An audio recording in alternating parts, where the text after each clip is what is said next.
Nous sommes sur l'exploitation d'Hervé Ménard à Quérieux. Hervé va nous parler de ses essais sur la betterave et des aléas climatiques et de l'impact que ça peut avoir sur ces essais. Hervé, est-ce que tu peux me présenter un petit peu ton système? Alors je suis en agriculteur de conservation, donc absence de labour, du moins quand c'est possible. Il y a des parcelles que je n'ai pas labourées depuis 40 ans. Et on essaye de garder une couverture maximale tout le long de l'année. Et du coup, tu dirais que tes objectifs globaux en agroécologie, ce serait ça, ce serait de couvrir le sol pour récupérer une certaine fertilité et une activité biologique? Exactement. C'est la seule chose qu'on sache, dont on soit vraiment sûr en agriculteur de conservation, c'est qu'il faut vraiment maintenir le sol couvert le plus longtemps possible pour nourrir la biodiversité, pour protéger la structure du sol. Enfin, c'est tout un système, mais on n'est pas sûr de grand-chose en agriculture de conservation, mais ça, on en est sûr. D'accord Hervé, et quels étaient les essais que tu as menés sur cette parcelle justement l'année dernière? Alors j'ai fait des essais d'azotobactères et un produit qui est censé développer les mycorhizes du sol. D'accord, et qu'est-ce que tu attendais comme effet sur ta parcelle? Alors pour les azotobactères, j'espérais un apport de 40 à 60 kg d'azote avec les champignons, j'espérais une amélioration de la vie du sol et de la fixation du carbone. Les champignons ont un meilleur rendement pour l'apport carboné et pour la fixation du carbone dans le sol. Quels ont été les bénéfices pour toi d'être dans le projet CISV? C'est le travail de groupe, l'échange entre agriculteurs, entre techniciens, les formations qu'on peut avoir grâce à ce projet et puis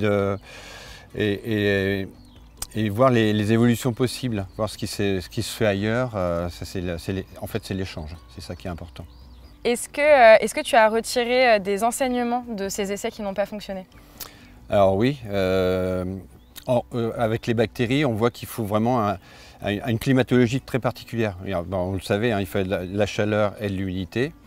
Donc les années très sèches, je pense que je garderai les bactéries au frais en attendant l'année suivante. Pour les bactéries liées au sol, j'ai vu des essais par d'autres organismes indépendants. A priori, ça a l'air de ne pas beaucoup fonctionner.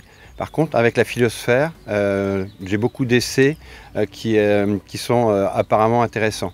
Donc je pense continuer dans ce domaine. As-tu vu ces essais-là sur ta parcelle justement?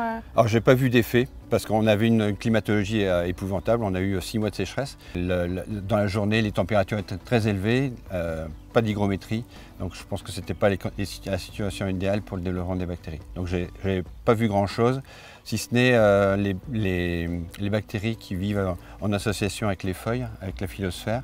Et là, sur pomme de terre, il y avait visuellement rien, mais à la pince tester, on voyait que ça apportait 40 unités de plus. Ok, ce qui n'a pas été possible d'être vérifié sur la betterave. Alors sur la betterave, on n'a pas les références. La pince tester n'a pas été étalonnée pour apprécier les différences. Visuellement, on ne voyait rien. Merci pour ces détails. Et est-ce que tu pourrais nous partager ta vision de l'agriculture? Pourquoi je suis parti dans cette agriculture de conservation, entre guillemets, c'est parce qu'on se rend compte que le climat a des oscillations extrêmes. On passe d'années très humides où on a la pluviométrie d'une année en quelques mois, ou alors au contraire, on a des périodes de sécheresse absolue. Et on se rend compte, quand je me compare aux collègues qui sont encore en labour, je me rends compte que les périodes de sécheresse, on les passe beaucoup mieux en agriculture de conservation. Et les excès d'eau, c'est pareil. Les lombrics nous font un drainage beaucoup plus efficace que ne peut faire une charrue.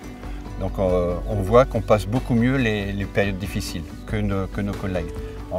Donc finalement, c'est peut-être ça que tu dirais à un agriculteur qui ne s'est pas encore engagé dans l'agroécologie de manière générale, c'est peut-être que la résilience de son système sera meilleure? Oui, tout à fait.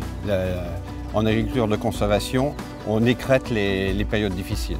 Elles demeurent difficiles, mais beaucoup moins qu'en système traditionnel. Merci beaucoup Hervé.